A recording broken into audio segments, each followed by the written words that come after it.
شدید بیمار ہے، مگر اس کے باوجود وہ عدالتوں کا سامنے کریں، مگر اس کے باوجود وہ ویل چیئر پہ عدالت پہنچ رہے. تو میں سمجھ رہا ہوں ہم تو کسی سے مطلب کم سے کم پیپلز پارٹی والوں کو تو نذیر چوہان کو ہی نہ سمجھے کہ یہ ہم نے کوڑے بھی دیکھے ہیں، شہادتیں بھی دیکھی ہے، جیلی بھی دیکھی ہے، سب دیکھی ہے، جو مرضی کر لے، ہم اسے ڈرنے والے نہیں ہیں.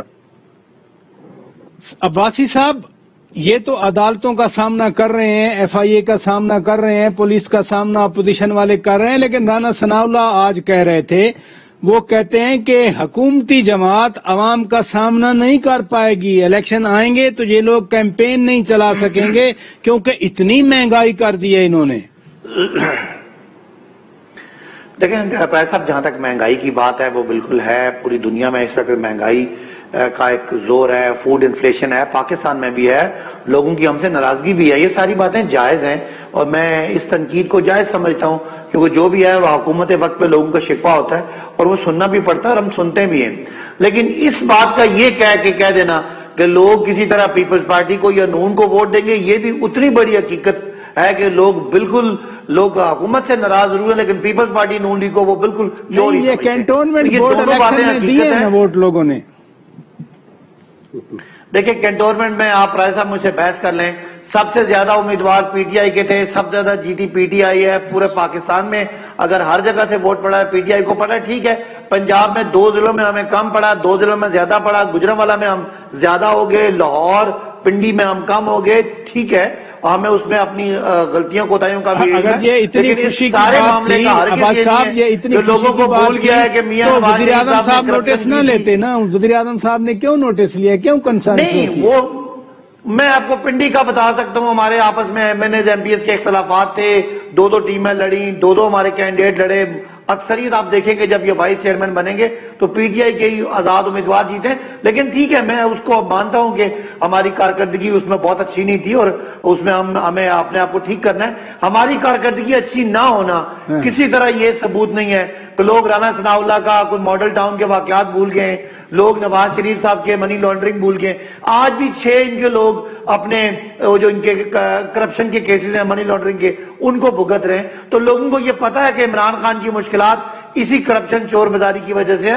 اور بالکل میں ابھی جب جیسے کہہ رہے تھے مندو خیل صاحب کہ زرداری صاحب نے جیلیں دیکھی، تو بھائی جیلیں آپ کو پی ٹی آئی نے نہیں، آپ پہ کیسز تو نون لیگ نے بنائے تھے. آج ان کے ساتھ آپ کی یاری ہے، آپ کا پیٹ پھاڑنا چاہتے تھے اور آپ ان کو معاشی درندہ کہتے تھے.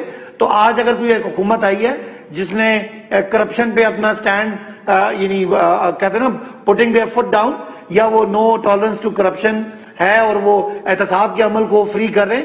اسی وجہ سے احتساب کے ادارے نے اس دور میں 585 ارب روپے اکٹھا کر لیا جو آپ کے دور میں اکٹھا نہیں کیا تھا.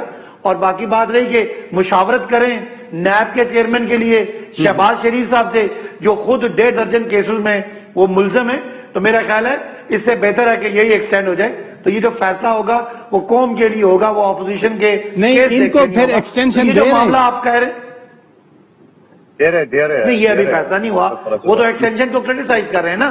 اگر ایکسٹینشن کم از کم یہ وہ ہیں جو اتفاق رائے سے لگے تھے، آپ نے لگائے تھے، ہم نے کیری کیا. مندو خیل صاحب، آپ کو کیسے یقین ہے ایکسٹینشن دے رہے ہیں؟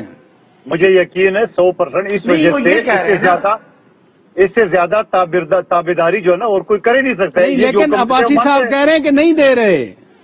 دیں گے، یہ ان کو پتہ نہیں ہے نا. یہ وہ ان کا جو ترجمان ہے وزیر اعظم کے ترجمانوں میں بھائی وہ فاروق نسیم صاحب وہ سب سے اوپر ہے، پورے کابینہ سے اوپر ہے.